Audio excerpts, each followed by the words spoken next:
Les élus de Dieu, je vous salue tous au nom puissant et glorieux de notre Seigneur et Sauveur. Bienvenue dans notre enseignement de ce jour qui est intitulé Les secrets de la victoire du combat spirituel selon la pensée de Dieu. Bien-aimé, tu es béni ce soir parce que Dieu va dévoiler les secrets du combat spirituel dans ta vie. Sans plus tarder, nous allons prendre 2 Corinthiens chapitre 10 à partir des versets 3 jusqu'à 5 pour comprendre les secrets de la victoire du combat spirituel. Si nous marchons dans la chair, nous ne combattons pas selon la chair. Car les armes avec lesquelles nous combattons ne sont pas charnelles, mais elles sont puissantes par la vertu de Dieu pour renverser des forteresses. Nous renversons les raisonnements et toute hauteur qui s'élève contre la connaissance de Dieu et nous amenons toute pensée captive à l'obéissance de Christ. Écoute bien, bien-aimé, qu'est-ce que la Bible dit? Est très clair. Nous renversons les raisonnements et toute hauteur qui s'élève contre la connaissance de Dieu et nous amenons toute pensée captive à l'obéissance de Christ. C'est quoi les raisonnements qui s'élèvent contre la connaissance de Dieu? Et c'est quoi les pensées captives? Bien-aimés, les combats, ce ne sont pas les combats charnels. Au contraire, c'est spirituel. Aujourd'hui, nous les enfants de Dieu, nous transformons les combats spirituels en charnels. Pourquoi? À cause de la manque de la connaissance de la parole de Dieu. Si tu as la connaissance de la parole de Dieu, tu ne peux pas combattre charnellement parce que tu vas répéter des vaines paroles qui est charnel. Au contraire, le combat, c'est spirituel. Comment nous devons combattre? Pour faire un bon combat, premièrement, tu dois identifier les lieux des ennemis. Si tu identifies très bien les lieux des ennemis, tu pourras bien utiliser les armes spécifiques pour combattre tes ennemis. Nous avons plusieurs lieux des ennemis, mais j'ai pris seulement 2. C'est quoi les 2 lieux des ennemis? Nous avons les ennemis proches et nous avons les ennemis lointains. Les ennemis lointains ne peuvent pas entrer dans ta vie sans pourtant contacter les ennemis proches. C'est quoi les ennemis proches? Premier ennemi proche, c'est ton corps. Notre corps, c'est premier ennemi proche qui donne accès aux ennemis lointains de venir nous attaquer. Nous allons prendre Galates, chapitre 5, les versets 16 à 17, pour comprendre que notre corps, c'est le premier ennemi qui nous amène à l'échec. C'est quoi? Qu'est-ce que la Bible nous dit? Je dis donc, marchez selon l'esprit et vous n'accomplirez pas les désirs de la chair. Car la chair a des désirs contraires à ceux de l'esprit et l'esprit en a des contraires à ceux de la chair. Ils sont opposés entre eux afin que vous ne fassiez point ce que vous voudrez. Bien-aimé, Bible est claire. Premier ennemi oyo akombataka biso aza musika te, aza kati na biso.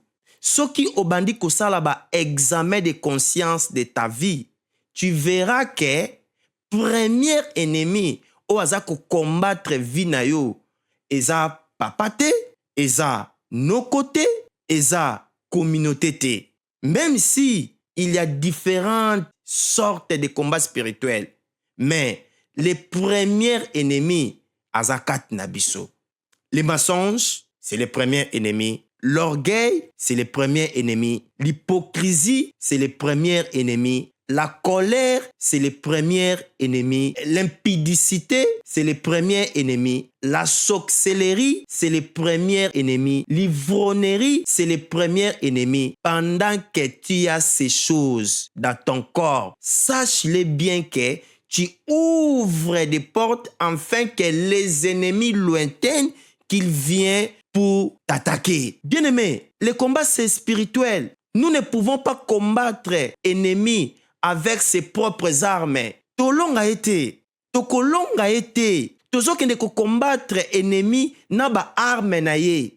L'ennemi c'est père des mensonges. Toi tu demeures dans les mensonges, tu te lèves pour combattre l'ennemi. Bien-aimé, tu ne vas pas vaincre tes ennemis. Premièrement, pour vaincre tes ennemis, il faut combattre les ennemis qui sont dans ton corps, afin de fermer la porte pour que les ennemis lointains ne viennent pas t'attaquer. Ça, c'est les premières sortes des ennemis. Soki to yebi, l'ennemi oyo, ça pourra nous aider de prendre les armes spécifiques pour les attaquer.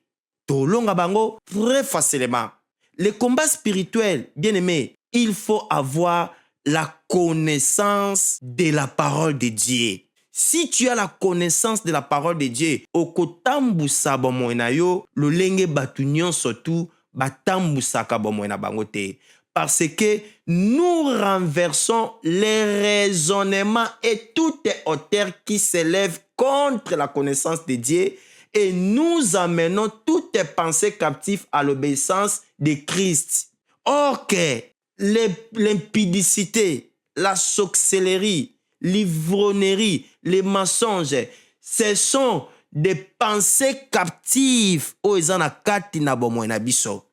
Mais esengeli na biso to renverser yango. Esengeli na biso to renverser yango. Mais pour renverser tous ces ennemis, il faut prendre les armes. Nous ne pouvons pas aller chercher les armes ailleurs. Dieu nous a donné toutes sortes des armes.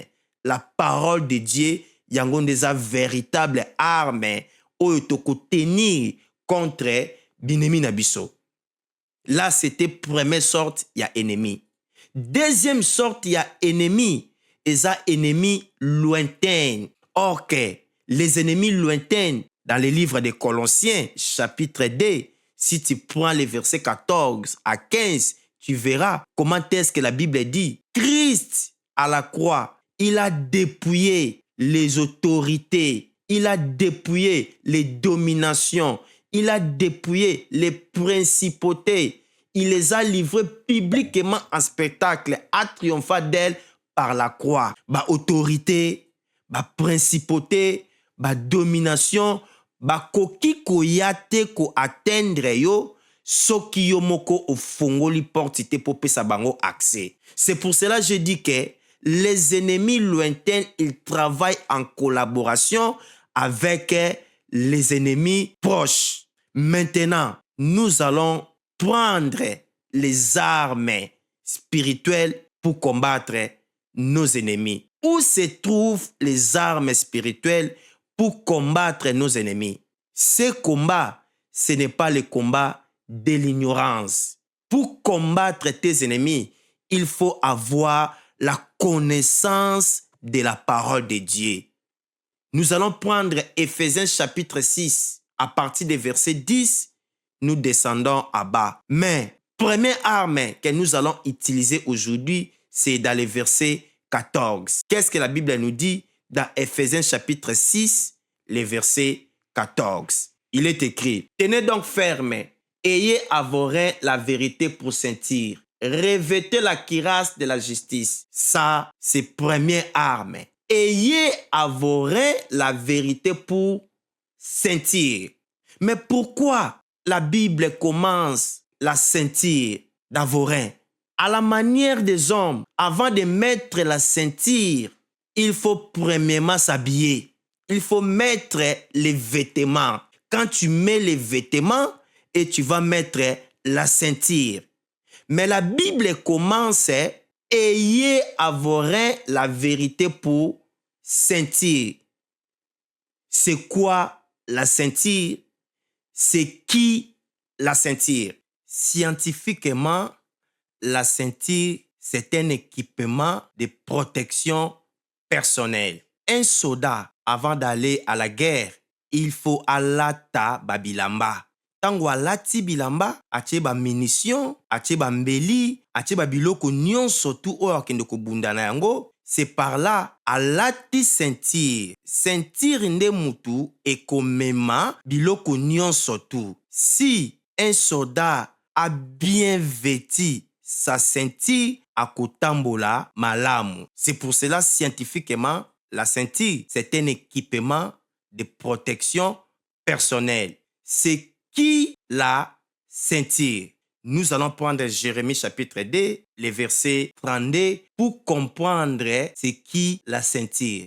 Qu'est-ce que la Bible nous dit? La jeune fille oublie-t-elle ses ornements? La fiancée, sa ceinture? Et mon peuple m'a oublié depuis des jours sans nombre.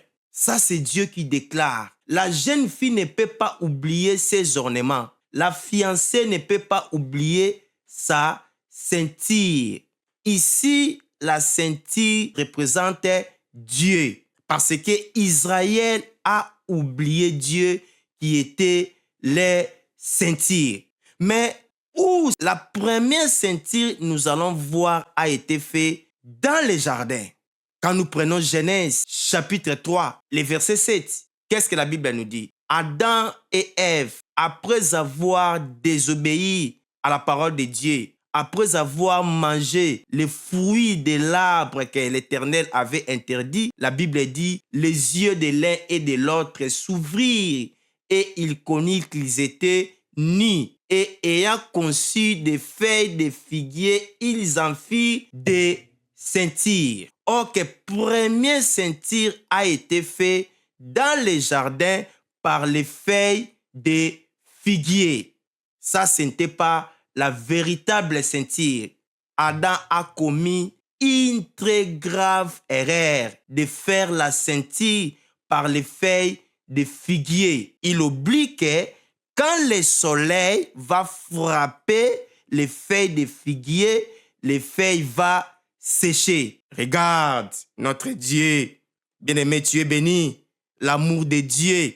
La Bible dit, l'agneau de Dieu a été immolé depuis l'éternité avant la fondation du monde. La ceinture que Adam avait faite, ce n'était pas la véritable ceinture. L'agneau a immolé. Ça, c'est la croix de Christ. La croix de Golgotha. Dieu a tué l'agneau. Or, on a vu le véritable agneau à la croix de Golgotha pour faire une bonne ceinture qui est Jésus-Christ. C'est par là nous allons comprendre que la véritable ceinture, ce n'est pas ce que Adam avait fait. Or que la véritable ceinture, c'est dans Jean chapitre 14, verset 6. Qu'est-ce que la Bible nous dit? Dans Jean chapitre 14, verset 6. Je suis le chemin, la vérité, la vie. Nul ne vient au Père que par moi. Nous avons vu la véritable ceinture.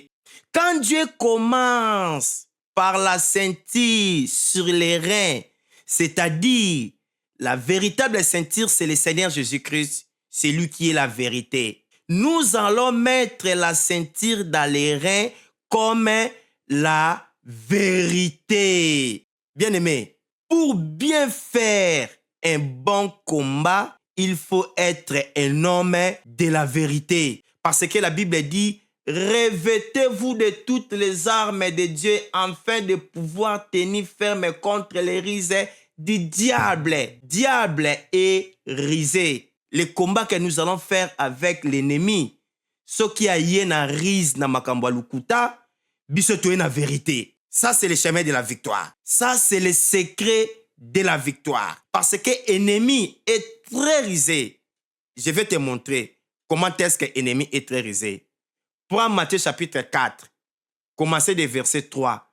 Tu verras la rise des diables. Qu'est-ce que la Bible nous dit? Dans Matthieu chapitre 4, le verset 3, le tentateur s'étant approché lui dit, c'est qui le tentateur? C'est le diable. S'étant approché de Jésus-Christ, il lui dit, si tu es fils de Dieu, ordonne que ces pierres deviennent des pains. Tu as vu la risque des diables. Qui est Jésus-Christ? Jésus-Christ est Dieu. Jésus-Christ est fils de Dieu. Mais le diable dit, si tu es fils de Dieu, ordonne que ces pierres deviennent des pains. Jésus-Christ, c'est lui le pain. Jésus-Christ, c'est lui la pierre. Il est le pain pour donner la vie. Il est la pierre qui détachant sans le secours d'aucun aimé pour détruire la statue de Nebuchadnezzar. Mais le diable vient avec les mensonges. Si tu es fils de Dieu, na esika oyaboué, au combattre par sans effet. Ici, tu ne vas pas invoquer les faits. Si tu invoques les faits, ça ce n'est pas l'arme que tu vas vaincre l'ennemi. Comme l'ennemi est venu avec les mensonges, il faut combattre les mensonges par la vérité qui est la ceinture. Ça, c'est le véritable combat spirituel que Dieu nous demande. Aujourd'hui, nous les enfants de Dieu, nous sommes vaincus devant le diable. Pourquoi? À cause du manque de la connaissance de la parole de Dieu. À cause du manque de connaissance de la parole de Dieu, nous transformons le combat spirituel en charnel. Tout ça, manque de connaissance de la parole de Dieu. Qu'est-ce que la Bible nous dit?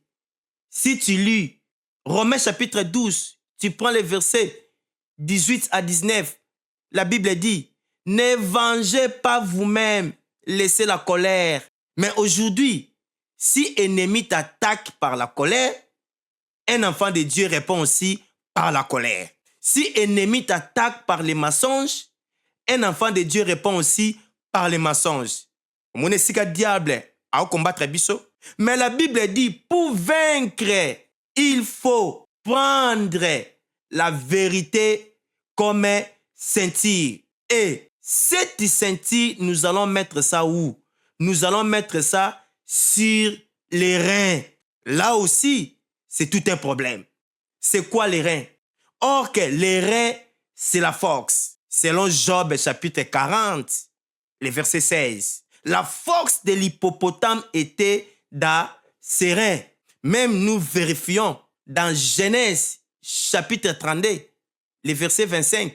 Tu verras, pendant que Jacob luttait avec Dieu, Dieu ne pouvait pas partir parce que Jacob était fort. Qu'est-ce que la Bible dit? Dieu a frappé Jacob par la hanche, par l'articulation. Les reins, c'est la force de l'homme. Les reins, c'est l'articulation de l'homme. Jacob ne pouvait pas rentrer à Canaan avec sa force. Parce que le nom de Jacob, nous connaissons bien, c'est menteur. Ok, la force de Jacob, c'était les mensonges. C'est pour cela il a volé la bénédiction de son frère Ésaü. À combien de fois nous, les enfants de Dieu, nous sommes en train de demeurer dans les mensonges? Notre force, c'est les mensonges. Bien-aimés, à combien de fois nous sommes égarés à cause des mensonges? Nous prenons les mensonges comme notre force. Or que nous ne pouvons pas vaincre l'ennemi avec les mensonges, qui est les reins. C'est pour cela Dieu va détruire notre force, qui est les reins comme les mensonges. Bien-aimé, tout ce que tu vois, tout ce que tu écoutes hors de la parole de Dieu, c'est les mensonges. C'est les mensonges. La vérité, c'est quoi? La vérité, c'est en Israël, les sacrificateurs donnaient une offrande trop tôt le matin avant le commencement des jours. Si Dieu agrée cette offrande, sachez bien que les autres offrandes seront agréées sur l'offrande que Dieu a agréée le matin. Nous connaissons Dieu n'a pas agréé l'offrande d'Abraham. Dieu n'a pas agréé l'offrande de Jérémie. Dieu n'a pas agréé l'offrande d'Ésaïe. Dieu n'a pas agréé l'offrande de Daniel. Dieu n'a pas agréé l'offrande d'Élie. Une offrande que Dieu a agréée, c'était le Seigneur Jésus-Christ. C'est-à-dire, aujourd'hui, nos jeûnes de prière, nos prières est exaucées par une offrande que Dieu avait agréée à la croix de Golgotha. Ça, c'est la vérité. Ça, c'est la vérité. Ok, le secret de la victoire des combats spirituels, c'est la vérité, bien-aimé. C'est la vérité.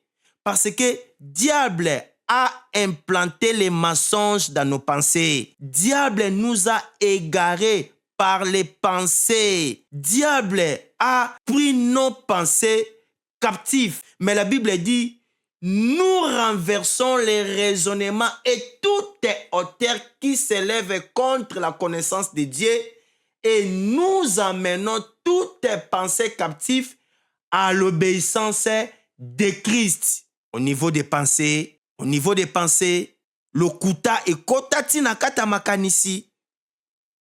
Moyen vérité et vaincre lokuta ezate. Mais comme Dieu t'aime, bien-aimé, tu es totalement béni. De connaître de pareilles choses, tu es totalement béni. Je bénis Dieu dans ta vie. Bien-aimé, si tu comprends les secrets de la victoire du combat spirituel selon la pensée de Dieu, comme nous venons de décrypter, première chose, la vérité, tu es délivré totalement. Tu es délivré parce que tu ne peux pas aller combattre l'ennemi avec ses propres armes. Nous devons prendre la ceinture dans nos reins comme la vérité. Nous allons lire une écriture dans Jean chapitre 8, les versets 32. Qu'est-ce que la Bible dit? Vous connaîtrez la vérité et la vérité vous affranchira. Dans d'autres versions, vous connaîtrez la vérité et la vérité vous rendra libre. Or que la vérité qui nous rend libre, c'est la parole de Dieu. La parole de Dieu, c'est la vérité. Ce n'est pas seulement la vérité. La parole de Dieu, c'est une lumière, comme le psalmiste nous dit dans Psaume chapitre 119, versets 5 et 5. Ta parole, c'est une lampe à mes pieds. Ta parole, c'est une lumière à mes sentiers. Bien-aimés, si nous combattons dans la vérité, nous allons vaincre l'ennemi parce que l'ennemi, il est menteur, il est rusé. Nous avons beaucoup d'armes que Dieu nous a données. Pour aujourd'hui, les premières armes que Dieu nous a données, c'était la ceinture sur les reins. On a bien démontré, la ceinture, c'est la vérité. La ceinture, c'est Jésus-Christ. Les reins, c'est la force. Ok, notre force était les mensonges. Nous allons dominer les mensonges par la vérité qui est la ceinture. Je sais que tu as bien compris. Je prie mon Dieu afin d'éliminer les yeux de notre cœur pour prendre en considération les armes que Dieu nous a montrées afin de prendre la victoire. Car la victoire, ce n'est pas à gauche, la victoire, ce n'est pas à droite, la victoire est dans la parole de Dieu. Sois béni abondamment. Bien-aimé, sois béni, toi qui as compris ces choses. Et j'en profite de faire cette déclaration dans ta vie. Comme la Bible dit, dans 2 Corinthiens chapitre 3, le verset 17. Or, le Seigneur est esprit. Et là où se trouve l'esprit du Seigneur, se trouve la liberté. Je renverse tout raisonnement et auteur qui s'est levé contre la connaissance de Dieu dans ta vie, au nom puissant de Jésus-Christ de Nazareth, je commence à renverser toute désobéissance à la connaissance de Christ dans ta vie. Au nom puissant de Jésus-Christ de Nazareth, sois libéré. Au nom de Jésus-Christ, que tes pensées soient libérées, que ta vie soit libérée. Au nom puissant de Jésus-Christ de Nazareth, la vérité de Dieu marche ensemble avec toi. La lumière de Dieu éclaire ta vie, éclaire tes chemins à partir de maintenant. Au nom puissant de Jésus-Christ de Nazareth, sois béni. Sois béni, bien-aimé. Sois béni au nom de Jésus-Christ. Amen.